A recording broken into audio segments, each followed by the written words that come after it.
I want to bring in Michael McFaul. He is the former U.S. ambassador to Russia, now an MSNBC international affairs analyst. So here again, we find ourselves in a situation where the president, who just tried to do cleanup on trusting the U.S. intelligence community, says that no, he does not think Russia is still targeting the U.S. Help us make some sense of this.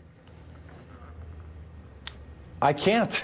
I'm sorry, I can't make sense of this. I mean, this is the DNI, Dan Coats, the director of national intelligence, I think it was just last week, said this is a blinking red light, what we're facing right now. A blinking red light. Correct. What do you do if you're Dan Coats? What do you do if you're the people in that room sitting around that table who just sat him down yesterday and said, you have to go back out there for the good of the country, for the good of the world, and clarify your comments that you support your own intelligence agencies?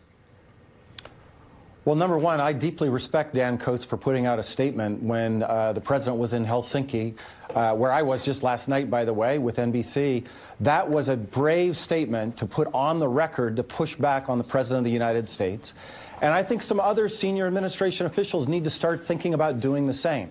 This is becoming a joke. It is becoming absurd. It makes our president look weak. It makes our country look weak. And it's time for the rest of the administration to push back more forcefully. I'm reading now the statements that Dan Coats made in Washington, D.C. on Friday. He was speaking at the Hudson Institute. Among other things, Michael, he said, the warning signs are there. The system is blinking. It is why I believe we are at a critical point. Today, the digital infrastructure that serves this country is literally under attack. Is there anyone who deals with this on a day-to-day basis who doesn't believe that's true? No, everybody believes it's true.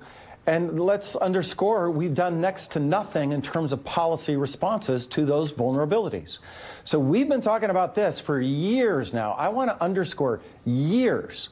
And yet, basic things to protect our electoral systems from future cyber attacks have not been done.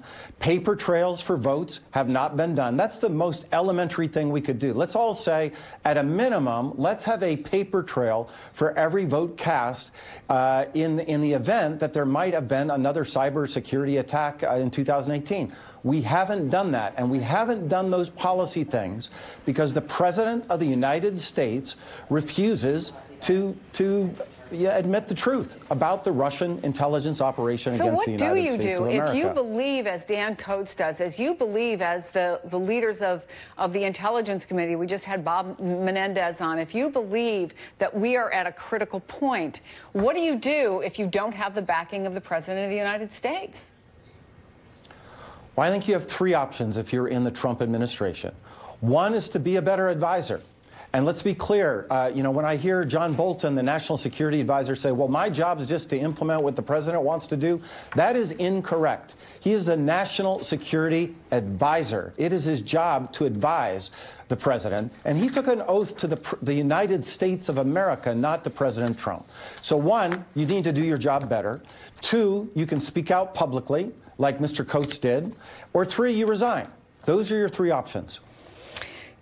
You know, this is part of what has been, I guess now we're on 3 days. It's sort of hard to keep track the way things come at you so fast. But 3 days of really an intelligence community, our allies, anybody who deals really with the security of this country, a 2-hour meeting. We don't know, as we've been talking about, what happened. I mean, how do you operate? How do you operate in this environment? And from what you know, and you know a lot of people who are still active in this, if you're the U.S. ambassador to Russia, who was just at that table, how do you deal with this? You know, I just think people have to start pushing back publicly. You know, one of the things we know that was discussed in that meeting now, and it's come out in the Russian press, is this idea that Mueller would send his team over to interrogate the 12 GRU military officers that were indicted, but there was a quid pro quo for that.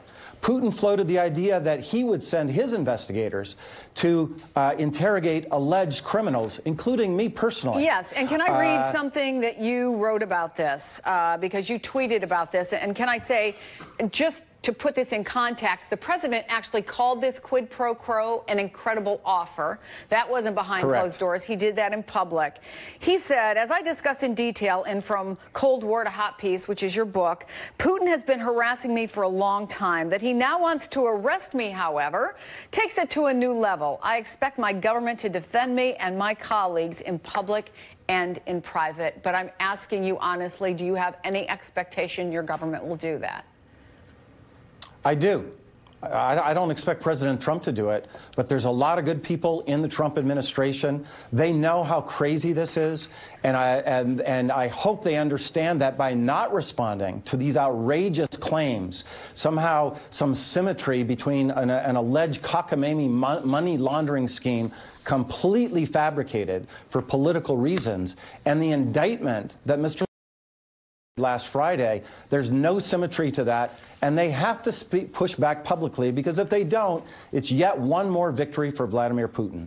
Ambassador, I don't know if you can stay with us. If you can, please do.